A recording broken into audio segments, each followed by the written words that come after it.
ሰላም እንደምን ቆያችሁልን? ክቡራንና ክቡራት የኪርታ ዓለም አቀፍ ድምፅ አድማጭ ተመልካቾቻችን፣ ይህ ትረካ በኪርታ ነው። አይመለል። ደራሲ ተስፋ ገብረየስ ዘምድረከብ፣ ተራኪ ትልቅ ሰው ስዩም። በየሳምንቱ በኪርታ ዓለም አቀፍ ድምፅ በኩል ይጠብቁን። እስከ ዝግጅታችን ፍጻሜ ድረስ አብሮነታችሁ አይለየን የሚለው ግብዣችን ከልብ የመነጨ ነው። በባለፈው ሳምንት አይመለል የተሰኘውን በተስፋ ገብረየስ ዘምድረከብ ተጽፎ በልጃቸው ወርቁ ተስፋ የተዘጋጀውን የታሪክ መጽሐፍ በክፍል 17 ዝግጅታችን ምዕራፍ 6 አስተዳደር የሚለውን ሰፊ ርዕስ ያልጨረስነው ስለሆነ በዛሬው ዝግጅታችን ደግሞ ጀምረን ካቆምንበት እንቀጥላለን። ተከታተሉ። አማካሪዎች። ከየጎሳው የተመረጡ አማካሪዎች በተወሰነ ቀን ከተወሰነ ስፍራ እየተሰበሰቡ በጠቅላላው ስለ ሀገሩ ጉዳይና ስለ ሕዝቡ አስተዳደር እየመከሩ ለየጎሳቸው አስታውቀው ነገሩን ካስማሙ በኋላ ለጠቅላላው ጉባኤ ያስታውቁ ነበር። ምናልባት ከባለስልጣኖችም ሆነ ከሕዝቡ በኩል ውሳኔያቸውን የሚቃወም ቢኖር በድምፅ ብልጫ ይስማሙ ነበር። ይህም ሳይሆን ቢቀር ጉዳዩ እንደገና ተመክሮበት የሚሻሻለው ተሻሽሎ ከውሳኔ ይደርሳሉ። እነዚህ አማካሪዎች የተለየ ክብር ነበራቸው። እየድግሱ ወይም እየግብዣው ቤት ሁሉ የስፍራቸውና የአቀማመጥ ማዕረጋቸው የተለየ ነበር። ለሀገራቸውና ለየጎሳቸው ጥቃት ተከላካይ፣ የእኩልነትን መብት አስተካካይ እንዲሆኑ ከየጎሳው የተመረጡ ሰዎች ስለነበሩ በሕዝቡ ዘንድ በጣም ይከበሩ ነበር። የጎሳ አለቆች ወይም በኩሮች ከስር ከግንድ አያት ጎሳ ጀምረው ሳይለዋወጡ የወንድ ሐረጋቸውን ይዘው የወረዱ ናቸው። የጉራጌን ስሪት፣ የየጎሳውን ማገባብና አኳኋን፣ የአወራረዱም ታሪክ የሚመነጨው ወይም የሚተረከው ከነሱ ነው። ከማንኛውም ባለስልጣኖች ይልቅ በየጎሳቸው ላይ የአስገዳጅነት ስልጣን ያላቸው እነሱ ናቸው። የጎሳ ያቦት ወልድ ያቦት ባይ በህር ይሏቸዋል። ለአማካሪነት የሚመረጡትም እነዚህ ነበሩ። ነገር ግን ዋናው በህር ነገርን የማይመለከት ምክር የማያውቅ ከሆነ ጎሳው ተሰብስቦ መክሮ ሌላ ለአማካሪነት የሚሆን አንድ ሰው ሰጥቶ ዋናው በህር የጎሳው በኩርነቱ ይዞ እንዲኖር ያደርገዋል። ቢሞትም የወንዱን ሐረግ ይከተላል እንጂ ወደ ሌላ አይተላለፍም። ወንድ ልጅ ባይኖረውም ወደ አቅራቢያ ዘመዱ ይተላለፋል። ወደ ሴት ወገን ግን በፍጹም አይተላለፍም። ጎሳና ጎሳ አንዳች ውለታ ለመዋዋል ቢፈልጉ ወደ ሌሎች ባለስልጣኖች ሳይሄዱ ከእነዚሁ አለቆቻቸው ላይ ተዋውለው ይጸናሉ። ጎሳና ጎሳ ከብትም ርስትም ሲከፈል እየጎሳው በህር ላይ ነው የሚጸናው። እስከ ዛሬ የጎሳ አለቃ ጎሳውን ይዞ በአንዱ ጎሳው ወይም ወገኑ ላይ አንድ ፍርድ ቢፈጽምበት ይግባኝ ወይም ቀጠነኝ ሳይኖርበት የጸና ይሆናል። ሆኖም ወጋውቢዎች ጉዳዩን መርምረውና ባህልን ተከትለው ፍርዱን ለማስተካከል ይችላሉ። ለጎሳ አለቆች በየጎሳቸው ዘንድ የተለየ ብርና ወግ በምግብና በመጠጥም ቅድሚያ ይሰጣቸዋል። ሊቀ ካህናት። በባለስልጣኖችና በካህናቱ አማካይነት አንዳንድ አዝማቾች በሚያስተዳድሩት ሀገር ሊቀ ካህናቶች ይመርጡ ነበር። በክርስቲያኑ ክፍል የአዝማቹን ወግ ፈጻሚዎች እነዚሁ ተመራጮች ነበሩ። እስላሙም ሌላውም እንደየልማዱ ይፈጽም ነበር። እንዲሁም ሕዝቡ በየራሱ አንዳንድ ካህን እየመረጠ የንስሐ አባት ይይዛል። እነዚህ ካህናት በሕዝቡ ዘንድ በጣም የተከበሩና የታፈሩ ናቸው። ሕዝቡም ያለ ክርክር ቃላቸውን ሰምቶ ይፈጽማል። ከሌሎች ባለስልጣኖች ይልቅ ሕዝቡ የሚቀበለው የካህናቱን ትእዛዝ ነው። በጠቅላላውም የሃይማኖቱን ጉዳይ የሚመራውና የሚጠብቀው ሊቀ ካህናቱ ነው። ሕዝቡ ለቤተ እግዚአብሔር ተብሎ ከተደነገገው ነገር አንዳች ቢያጎድልና በሕዝቡ ዘንድ አውራ ሕጎች ተብለው የተጠበቁትን ቢተላለፍ ጊደር ይቀጣ ነበር። ካህናቱም ቁርባን ቢያስተጓጉሉ መቀጫ ነበረባቸው። መገበሪያ ከልክሎ ያስተጓጎለ ሕዝብና በአንዳች አመካኝቶ ቅዳሴ ያስተጓጎለ ቄስ ሁል ጊዜ በጉባኤ ይወገዙ ነበር።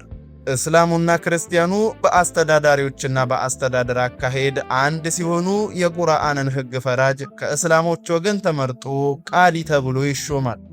ከዚህም ሌላ የሰይድ መሐመድ ጸጋ ከራማ ያደረበት ሰው በሰው ሳይመረጥ በሰይድ መሐመድ መንፈስ ተመርጦ ሼህ ተብሎ ይከበራል። ይህም እስላሞች ሳይጠራጠሩ ከልብ አምነው እየተከተሉት እሱም ተአምራት በመስራት አስደንቋቸው ይኖራል። ሸንጎ ወይም ጉባኤ ወጋውጊዎች። ሸንጎ ወይም ጉባኤ አስቀድሞ እንደተመለከተው ሕግን የሚያቃውስና ጸጥታን የሚያናውጥ ሁኔታ ሲፈጠር እንዲሁም ቀደም ብለው የነበሩ የአስተዳደር ድንጋጌዎችን ለማሻሻል ሲያስፈልግ በአንድ አይነት ባህላዊ አስተዳደር ሕግ ለመተዳደር የተስማሙ ወረዳዎች ውስጥ የሚኖሩ ሕዝቦችና ባለስልጣኖች ስለ ችግሩ ተወያይተው ተገቢውን ውሳኔ በድምፅ ብልጫ የሚያስተላልፉበት ስርዓት ነው። እንደዚሁም በየወረዳው ላጋጠመው ጉዳይ ሕዝቡ በባለስልጣኖችና በሽማግሌዎች አማካይነት በተወሰነ ስፍራ ተሰብስቦ አስፈላጊውን ያደርጋል፣ ይወስናል። የየመንደሩ ሕዝብ በእድር አለቃው ወይም በሳቡኘቱ ዳኛ አማካይነት በተወሰነ ቀን በተወሰነ ስፍራ እየተሰበሰበ አስተዳደርን በሚመለከቱ ጉዳዮች ላይ ተወያይቶ አስፈላጊውን ያደርጋል። በተለይም ሕዝቡ ከጉዳት የሚጠበቅበትና የመደጋገፍ ስርዓት የሚመሰርትበት የሳቡኘቱ ስብሰባ ነው። እንዲሁም የጎሳ ስብሰባ በአለቃው ወይም በበህሩ ሰብሳቢነት እየተደረገ አስፈላጊውን ነገር ይወሰናል። ችግረኞች የሚደግፉበት፣ ሰነፎች የሚመክሩበት፣ ጥቃት እንዳይኖር የሚጠበቅበት የጎሳ መገናኛ መድረክ ስለሆነ ስብሰባው ብዙ ጥቅም ይገኝበታል። በአጠቃላይ ማናቸውም የማህበራዊ ጉዳይ በሚያጋጥምበት ጊዜ ጎሳው በአለቃው አማካይነት እየተሰበሰበ አስፈላጊውን ይወስናል። በማናቸውም ደረጃ በተሰበሰበ ሸንጎ ላይ አንዱ ሰው ሐሳቡን ለመግለጽ ቢፈልግ ተነስቶ ቆሞ ከሽማግሌዎች ፈቃድ ተቀብሎ ተመርቆ ተራውን ጠብቆ ይናገራል እንጂ እንደፈቀደው ለመናገር አይችልም። አንድ ሰው ንግግር ለማድረግ ሲቆም በሀገር ወግና ልማድ መሰረት ከጉባኤው መካከል ሰዎች ተነስተው ለአክብሮት አብረውት ይቆሙ ነበር። ሰዎች በአንዳች ምክንያት ክርክር ሲያነሱ ነገሩ ወደ ባለስልጣኖች ከመድረሱ በፊት ሁለቱ ባለጉዳዮች መርጠው በተስማሙባቸው ጎሳዎችም እንደሆኑ የጎሳው ሽማግሌዎች ጎረቤቶችም እንደሆኑ የሳቡኘት ሽማግሌዎች ከእነዚህም ውጪ ቢሆኑ የሀገሩ ሽማግሌዎች ነገራቸውን አይተው ይቆርጡላቸዋል። አንዱ ቅር ቢለውም ሌሎች 3 ሽማግሌዎች በቀጠነኝ ወይም ይግባኝ መርጦ በእሱ አቅራቢነት አስቀድመው ከቆረጡት ሽማግሌዎች ተፈርዶ ተመራጮቹ በፈረዱት ይጸናል። ከዚህም ቢያልፍ ወደ ጠቅላላው ጉባኤ ደርሶ በድምፅ ብልጫ ይቆረጣል። ሰዎች የመናደድ መንፈስ ገፋፍቷቸው ጸብ ቢያነሱ ሽማግሌዎች ተነስተው ጠበኞቹን የግድ ይዘው ወጥተው ወርደው ደክመው ያስታርቋቸዋል እንጂ ይዋጣላቸው ብለው አይተዋቸውም። ይህ በጉራጌ ሀገር ስር የያዘ ልማድ ነው። ፍርድ አደላዳዮች ወይም ወጋውጌዎች የተባሉ የጉራጌ ተመልካቾች ከዘር ወደ ዘር የተላለፉ ወይም እውነተኞች መሆናቸው በሕዝብ የተመሰከረላቸው ግፍን የሚፈሩ መማለ የማይቀበሉ ሳይሳሳቱ ወግና ታሪክ የሚናገሩና እንደ ፍትሐ ነገሥት ፍርድን የሚያደላድሉ በዚህም ተግባር ሳይነወሩ በመስራት የኖሩ ብልሆች ናቸው። ለፍርድ ያወከ ነገርና አንዳችም ጉድ የተባለ ሁልጊዜ ያልተለመደና ያልታየ ነገር በሰዎች ላይ ሲደርስ ከሰውም ከእንስሳም አካላተ ጎደሎ ቢወለድና ከዘር የሌለ በሽታ ቢመጣ ሰውየው አካሄድ ቢሰናከልበትና ኑሮ ባይቃናለት እላይ እንደተጠቀሰው አባትና እናት ልጆቻቸውን ቢጎዱ፣ ልጆች አባትና እናታቸውን ቢጎዱ፣ የሥጋ ወንድምና እህት እንዲሁም የሥጋ ዘመዳሞች በስህተት ቢወድቁ፣ ንጹሕ ደም በድብቅ ቢፈስ፣ ይህን የመሰለው ስህተት ሁሉ በሽፍን ቢደረግና ሰሪውን እግዚአብሔር በአንዳች ቢበቀለው ወደ እነዚህ ወጋውጊዎች ዘንድ ሄዶ ስህተቱን ገልጾ በነገራቸው ጊዜ ኃጢአቱ የሚሰረይበትን ሥርዓት አይተው ይነግሩታል። እሱም እንደ ነገሩ ሲፈጽም ከሕመሙ ሲድንና ከመሰናክሉ ሲወጣ ይታያል።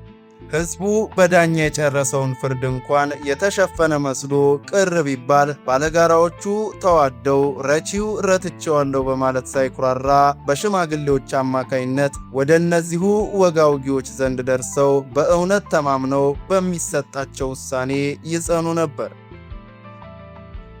ክቡራንና ክቡራት የኪርታ ዓለም አቀፍ ድምፅ አድማጭ ተመልካቾቻችን ክፍል 18ን በዚሁ ያጠናቀቅን ሲሆን ምዕራፍ 6 አስተዳደር የሚለውን ሰፊ ርዕስ ያልጨረስነው በመሆኑ ሳምንት የዚህን ርዕስ መጨረሻውን ይዘን እንመጣለን። እስከዚያው ቸር ቆዩልን።